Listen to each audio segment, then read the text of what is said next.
It's Tuesday and it's time for Falcon Focus.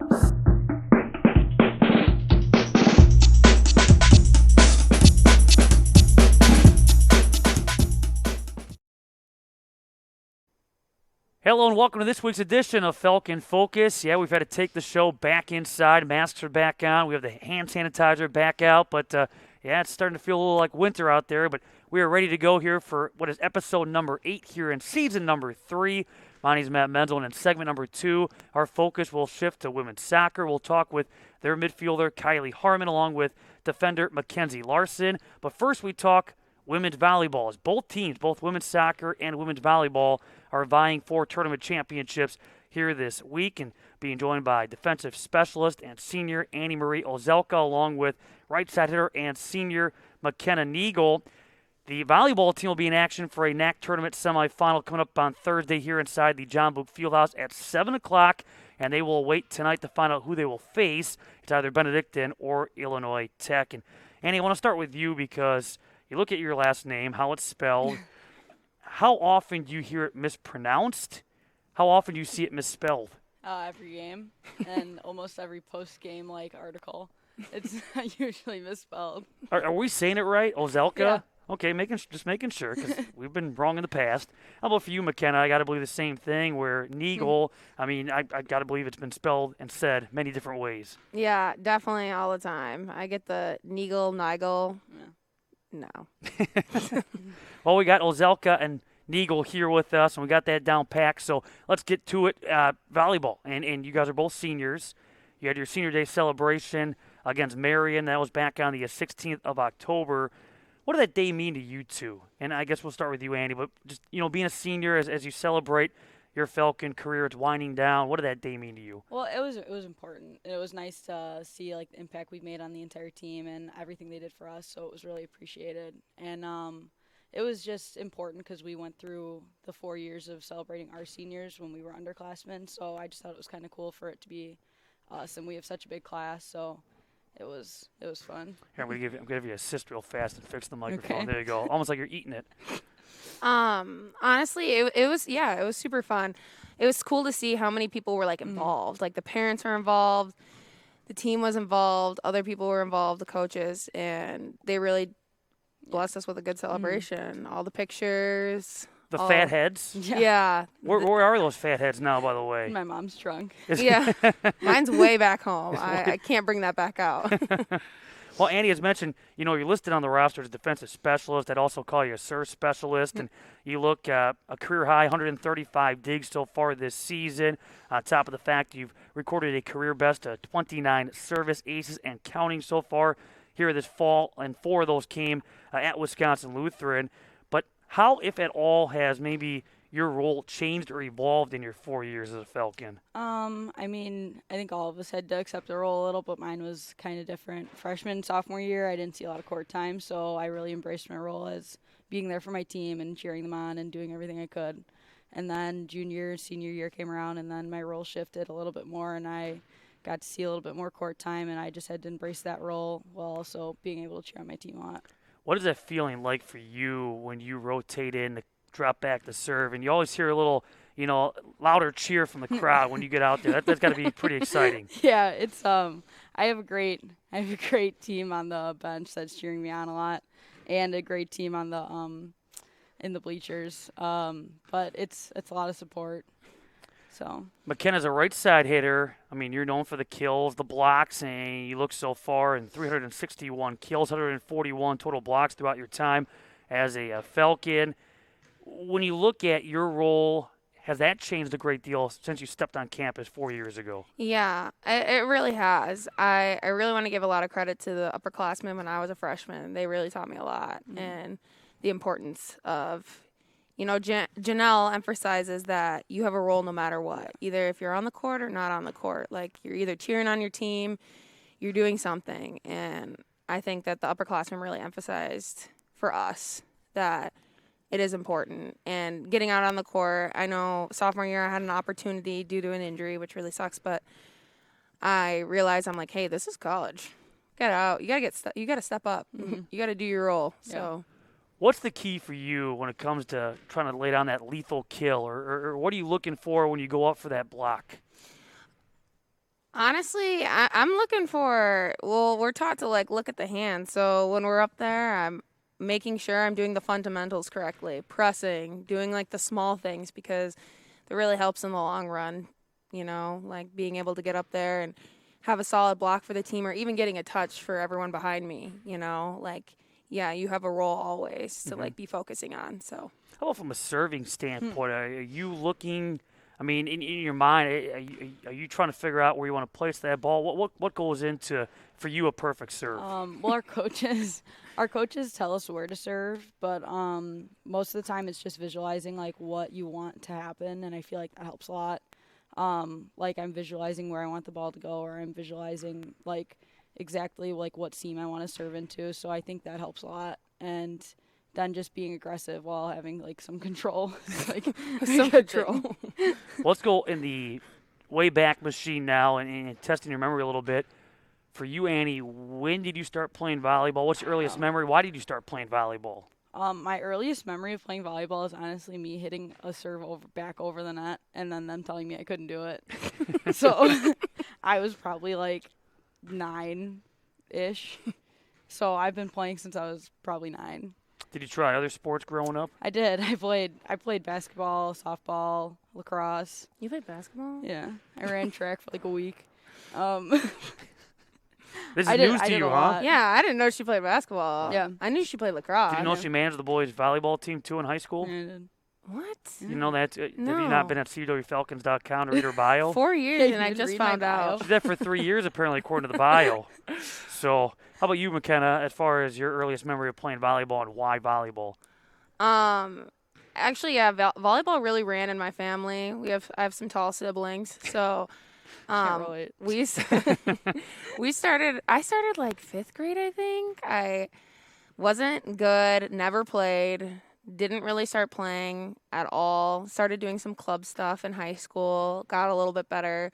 Still didn't really play a whole lot in high school, and then finally got the height up, and I started playing junior, senior year pretty consistently in high school. So like that was super fun to see where I started and now where I am playing college ball. Is there a sport that you would like to play that you haven't played, or in your mind you think, boy, I wish I would have tried that. It would have been fun to see if I would have been okay at that.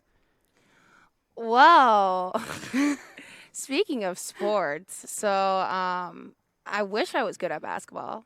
I'm not good at basketball. Yeah, I wish I was taller. Yeah, I have the height. I just don't have the coordination. You couldn't just stand there and take a charge or Well, come through the block? No, I can't even shoot.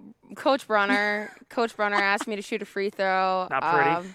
Yeah, there's a little Airballed feud it. going on You with go the the underhand. basketball team now with Kenna. Well, you go the underhand style. I mean, there are a couple NBA players that made that Oh gosh, I mean, I habit. tried my hardest. I did, I really did, but basketball's not airballed for me. it. Yeah, I airballed So it. basketball is a sport that you would like to try, like if everything came together. How about for you?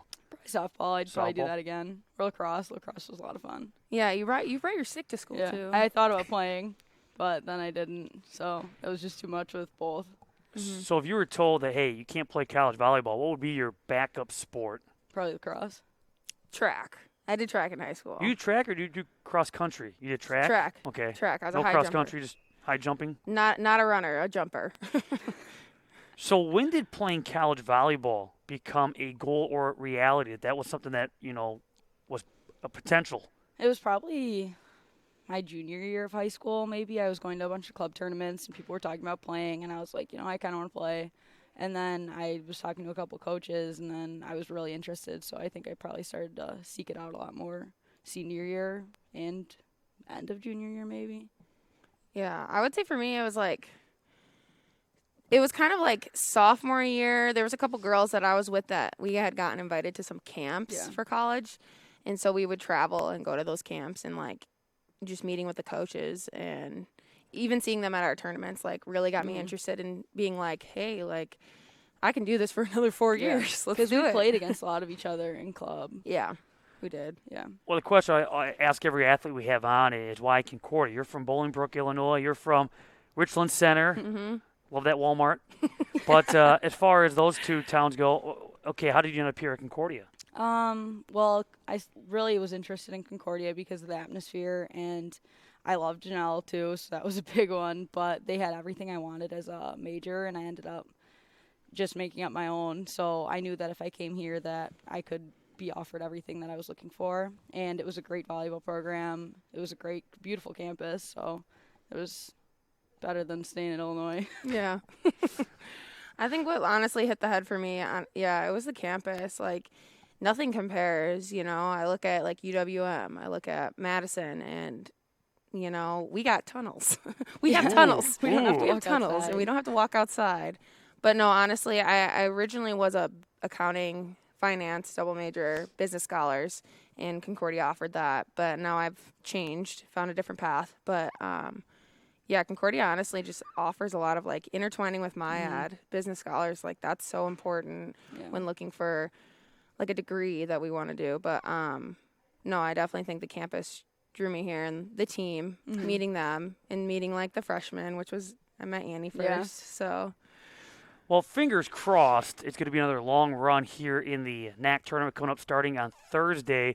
But at this moment, without, you know, the future obviously being written, what are your memories? What are some of the highlights when you think back about your volleyball career here at Concordia? What stands out? ooh, beating Aurora. Beating Aurora. Beating was a big Aurora one. this year. This year? Yeah, Okay. The that one, five-setter. Yeah. that was a good one. We had a pretty fun Halloween practice. Yeah. Coaches dressed up. Everyone went all out. That was so fun. Ooh, the bus ride to Ann Arbor. Yeah, that one was a really good one. We have a really good team bonding Yeah. experiences. We do a lot of together. So, Speaking of Halloween, then, I was going to jump to it at some point. You had the UW Stout matchup to wrap up the regular season this past Saturday, and as was the case last time they were in town a couple of years ago, it was Costume Day. And just got me thinking, for you two, as far as Halloween memories go, favorite candy? Do you have a favorite costume? Did you dress up one year that was better than the rest? she goes all out. You Her go all family out. My goes family all goes, out. yeah, they go hard on Halloween. So we would win like every costume party in grade school because they would just dress up as Tell them much what as they your could. parents read. My dressed as. mom and dad. My dad was Elvis. I was going to say, I was just going to ask whose parents were those in the Yeah, stands that on was mine. Saturday. Yeah. So they do that, but I don't know. My favorite Halloween candy was probably like those like Krabby Patty things. I would trade anything. Oh my for gosh, those. yes. I Really? love those. Both of you? Well, I was a super ring pop girl. I loved the Okay. ring pop. See, I didn't like it because it gets sticky. I'm hated with it. her. Well, it looks like bling, you know, walking around. I love the ring pop. That was my favorite. Yeah, but the problem you had with those, you have to take them on the wrapper, and half the time they'd be broken already. I know. They'd be in like 4 different pieces. That's what trading's for. Yeah. You Like trade you with- knew it was broken, so you're like, yeah, I'll just I give wasn't you that smart one. enough for that. Let's look at the season. Okay, right now the team sits 22 victories and 4 defeats. You guys have won 19 out of your previous 20. At one point winning 17 consecutive, the longest such winning streak on record in program history. Receiving votes in the top 25, regionally ranked. Also have won 21 consecutive at home dating back to 2019. When you think about all these successes this team has had, in your guys' opinion, what has made this team so successful? Why are you guys that good? I honestly think like we're a veteran team. Like Yeah. we've been playing together like for so 4 long. Yeah, years. for 4 years. I think we both know how to look at each other and be on the court and be like, okay, it's time to be calm. Hey, we got this. You know, like I feel like we have all that full confidence in each other that brings down the level of anxiety or panic And on the we court. really mesh well on and off the court. So I think having that connection, like, you know, when you come off, like, it's like you can keep volleyball where it has to be, and then you can keep everything else away from it. So I think that's really important. And, like, yeah, you're right. Like, we have been playing together for a long time, so I think the connections they're a big thing. Yeah. And I don't want to point too much at this, but, you know, it's worth, you know, it's a teachable moment. But let's look back at that loss on October 23rd against St. Norbert. I guess in your guys' opinion, what was the difference that day, and what did you maybe learn from that experience that you can now use moving forward to avoid that same fate? I think honestly, like with all the losses that we have, you can see that we haven't gotten swept in any No, of our losses. not at all. We've put up a fight, and I think that's like honestly, That's kind of a positive we can look at, too. Mhm. Like, yeah, we did come back. I just think we came into it. Like, we had to travel. We just came Sure. off 2 games. Like, Mm-hmm. I think Agreed. that's something. That really affected it. Yeah. And yeah, I think just refocusing and thinking about redemption. Yeah. And that you guys have, I mean, back-to-back sweeps now going into the NAC tournament. Your thoughts on the tournament for both of you, your thoughts going in? Obviously, you don't know as of right now who you're going to play on Thursday, but you got to take it one match at a time. I know it's easy to say, hey, we want to roar again, but you got to take it one match at a time, and you know you're going to get the best of whoever you see on Thursdays. But your thoughts on the tournament and just, what it takes to win that tournament championship. I think we're just treating it. We're gonna come out and play hard. Yeah. So I think tonight watching will be interesting and that'll be good. But we're gonna do everything we can, and I think it's just go at it. And I honestly think too, like for Janelle, really does a lot of refocusing. Yeah, like hey, we're not worried about Aurora right now. Like this is the game right now. We have to focus in on what's going on. Like this is the first match, and I think for us seniors, like. I mean, we have nothing to lose. Like, let's go out there and leave it on the court, Like, that's what we want to do. How big of an advantage is it? And the first match for sure on Thursday is here inside the John Book Fields, but just playing here at home. I mean, you guys haven't lost here this year, did not lose during that unique spring season. You guys play awfully well here at home. What is it about this place? I think it's just us being here, like the fans, and then the atmosphere, the environment, and then just us being able to practice here every day, and then us being able to play here. It's like that transition is smooth. Mm-hmm. I definitely think, the advantage of all the people that come and support us, like that's really awesome. And I think too, we practice here all the time, going to a different gym, like ceilings could be lower, different things, different little factors and I think we've been here for 4 years. We know how to get it done. Yeah. Finally, for you two, what's next? So whenever the volleyball career wraps up, what's next as far as, graduating? What are you hoping for life after Concordia? Oh, gosh. This is some adult stuff. Well, you can give us your fun fact, too. I apparently have a fun fact. You can share that as well during this oh, my gosh. wrap up. The fun fact is I can say the alphabet backwards. I say that every year. Like, I can do the alphabet backwards. You actually do it? Yeah, I can do it. Okay. ZYXWVUTSRQPONM So run it back in reverse. It's gonna make sure Dinkelman the fact check to make sure I got it. He has no clue. We have no. We'll take your word for it. Yeah, but I don't know. I'm hoping to stay near the area. A lot of alumni live around here, and I want to be able to make the best of the years that I have. So I think hopefully living in Milwaukee, finding an adult job, living somewhere. That's no fun. I know. It's a lot to look forward to. But Annie. I was looking at going to grad school in Chicago, so I'm kind of planning on getting that all together, and then we'll see. I don't know. If I could stay around the area, I probably would. If I got a job, and then I don't know. Well, yeah. The best of both of you. Appreciate you coming on. Best of luck this week. Let's take it one step at a time. And up first, it's Thursday, a NAC tournament semifinal. Either Benedictine, a team the Falcons beaten 4, or Illinois Tech, a team the Falcons swept. That's the semifinal Thursday at 7. And again, they'll find out later today who that opponent will be. But thanks for your time, for both of you, and best of luck this week. Yeah, thanks for having us. Yeah. We'll turn our attention now to women's soccer after this here on Falcon Focus.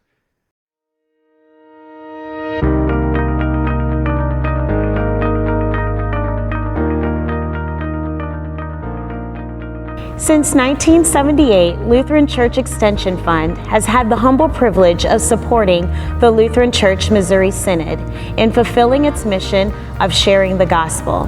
Thanks to our faithful investors, we provided thousands of church workers, congregations, schools, and organizations with the resources they need to reach more people with the saving name of Christ. It's what we do. Because our greatest joy comes from seeing LCMS Ministries and her workers thrive, we will continue to make precious resources available, both today and far into the future. It's our promise to you. We are Lutheran Church Extension Fund. We are Lutheran Church Extension Fund. We are Lutheran Church Extension Fund. We want to be part of your great and exciting work.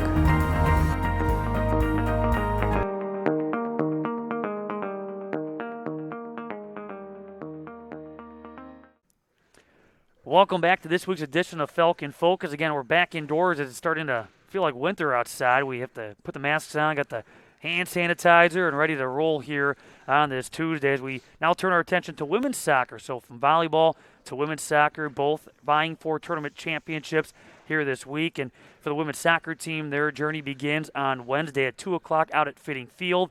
Illinois Tech will be the opponent, and then either with a win, you get Dominican or MSOE in the final. Being joined by Kylie Harmon and Mackenzie Larson, a couple of seniors, kind enough to join us. And start with you, Kylie. And you look your role on this team, listed as a midfielder, more I would say almost a defensive mid. You kind of do a little bit of that. But what would you describe your role on this team as being? I definitely would look at myself just as a part of a bigger picture. It's definitely not about me, and whatever I can do just to add to the team and make it a better atmosphere. I just look at myself as a piece in the bigger picture. And for yourself, from a defensive standpoint, obviously, defense, you're trying to keep that goal or that ball from getting across that goal line. But what is your mindset, or maybe what's your approach when you step onto the field every matchup?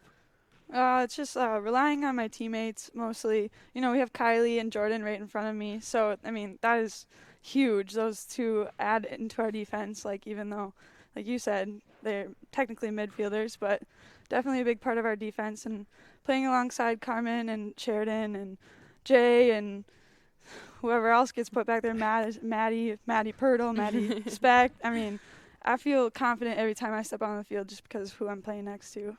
Well, speaking of confidence, is there a confidence factor in knowing you have Kaylee Sturkle back there? You've played with her. She's been between the posts the last number of years. Knowing what she kind of expects from her back line? Oh, yeah. she's very aggressive. She comes out of the box quite a bit, and I know that if anything, I can always rely on her, so she's huge back there.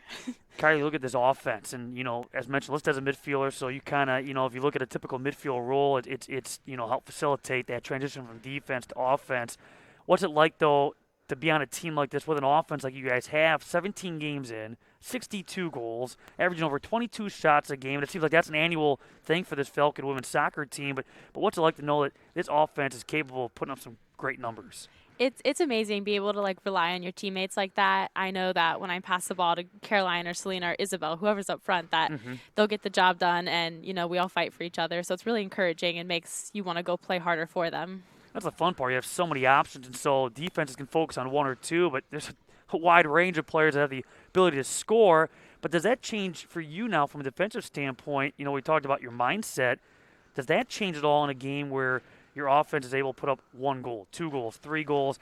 As you add to the lead, does the mindset or the focus change at all? I guess it's more relieving, I guess.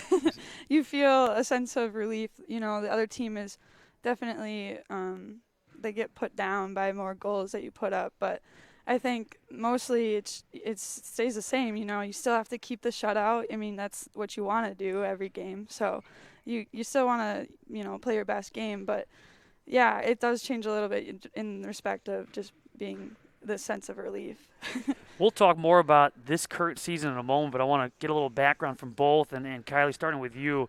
From Statesville, North Carolina, and of course, I'm sure you get this a lot, but how the heck did you end up at Concordia from Statesville, North Carolina? How did you hear about Concordia?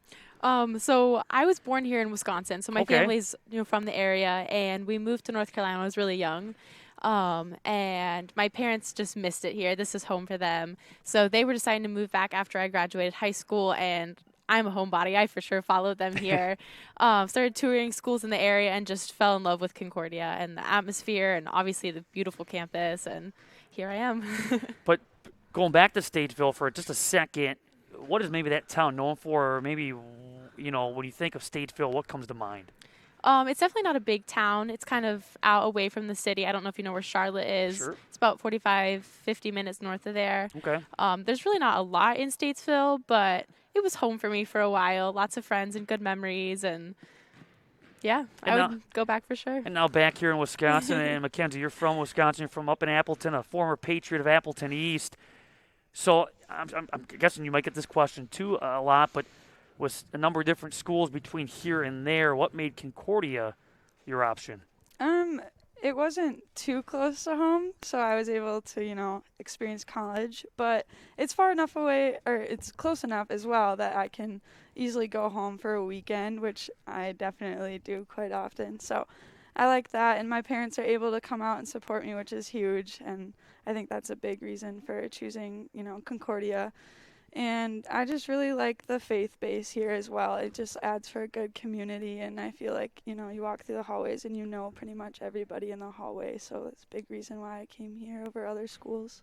As a Patriot, among other sports besides soccer, you played some basketball, ran cross country. How did soccer become your sport of choice?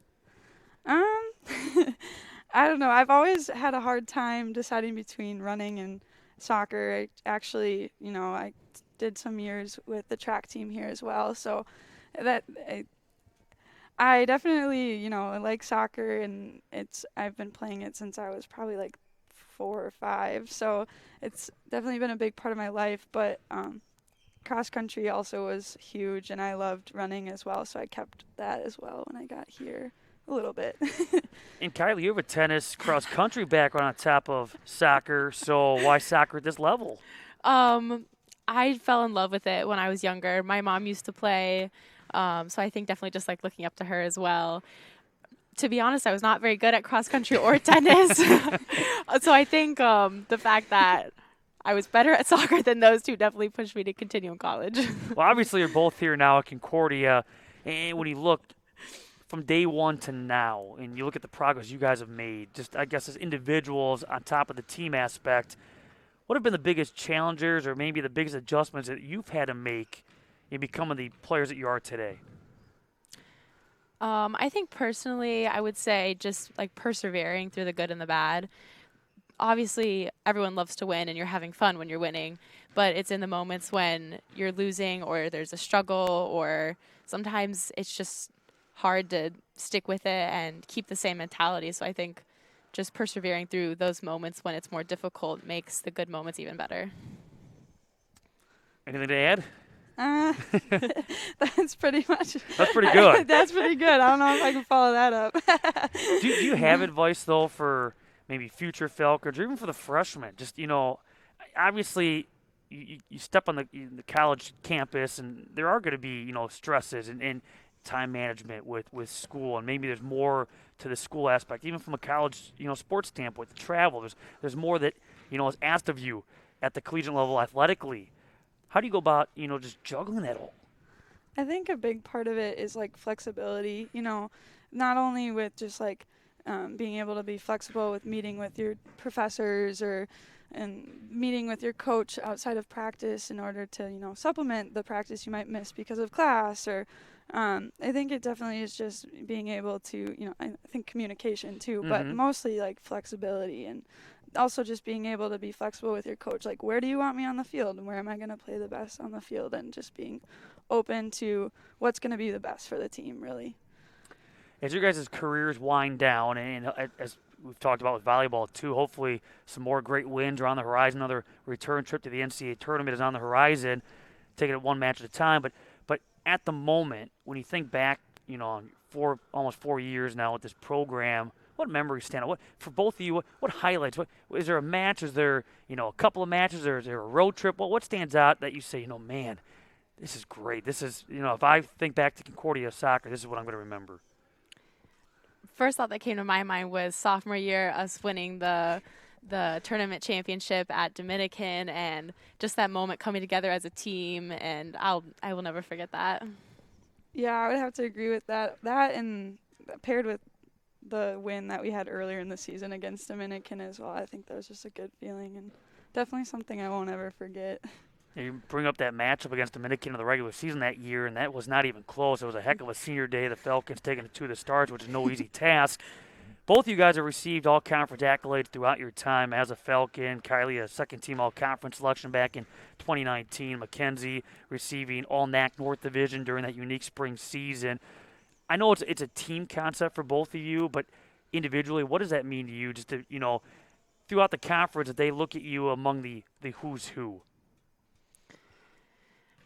Again, just going back to the piece in the bigger picture, that I've been given this ability and this opportunity to play here, and obviously I want to go at it with all that I can, and the fact that I can contribute that to the team, makes me feel proud to be a part of this team.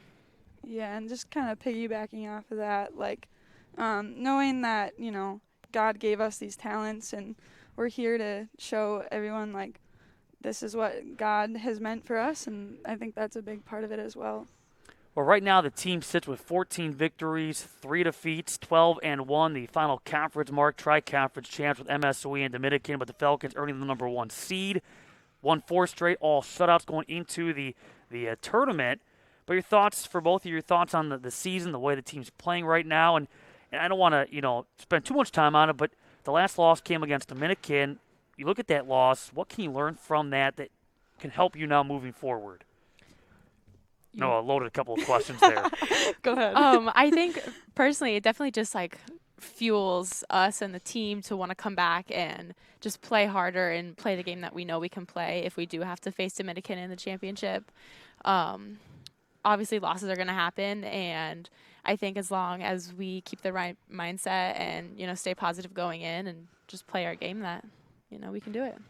How about for you, just your thoughts on the way the team's playing right now, overall the whole season, how it's all come together? Yeah, I think agreeing with Kylie, having a couple losses actually helps you, learn. And Coach always says, we have to learn something from every game. So I think I feel actually really confident in our team going into the tournament, and I really don't have too many concerns. Well, both of you being on that tournament championship team from a couple of years ago, the first for the Falcons since 2004, and a return to the NCAA tournament for the first time since 2004. Does that experience help prepare you for maybe what to expect now this time through? I would say most definitely. It definitely gives you an insight into the right mindset you have to have going in, and just kind of what's expected of you, and win or lose, we're still a team. Yeah, and I think too, you kind of have this sense of, it doesn't matter where you are in the lineup going into the tournament, anything can happen in the tournament. That's, kind of powerful. So. Well, hopefully it's a sign of things to come, because when you guys made that tournament run in 2019, a semifinal victory. Now, granted in the snow, but a semifinal victory against Illinois Tech, who is the semifinal opponent coming up on Wednesday. And also of note, an opportunity for the Falcons, not to put pressure on, but a chance to win on the Mequon campus, a tournament championship for the first time in the women's soccer program history, because when they won it back in 2004, what many may not realize, they put out in the front, it had flooded. They won the tournament championship over at Cedarburg High School, so a chance to win it here on the Mequon campus, but one step at a time. And let's start with that first step, Illinois Tech, a team you guys beat back on September 25th by a 3-0 score. And you've had some tough battles against Illinois Tech in the past. I guess just your thoughts on maybe what to expect on Wednesday. They're definitely going to come out hard. Like I said, anything happens in the tournament, so every team brings their best game. But I think just, staying with our game plan, being able to play through them, we should be able to do it. Is there a big advantage to playing at Fitting Field? Obviously, you guys saw a lot of road games this year, but certainly played your first share at Fitting Field as well. But is that a nice luxury to know that you guys kind of control your own destiny, and in essence, the tournament comes through Mequon? Most definitely. I think just having the support of the people here on campus, your friends and family, being able to be there and cheer you on, definitely makes you not only want to play well for the team, but, for people who are watching you as well. Let's wrap it up by just asking for you two, okay, as seniors, when your soccer career does in fact come to a close, what's next as far as you two outside of Concordia? What are you hoping is the next step as you leave the friendly confines of Concordia University? Well, relating to soccer, I hope eventually to, coach in some respect, but I'm also hoping to be a chiropractor, so we'll see about that.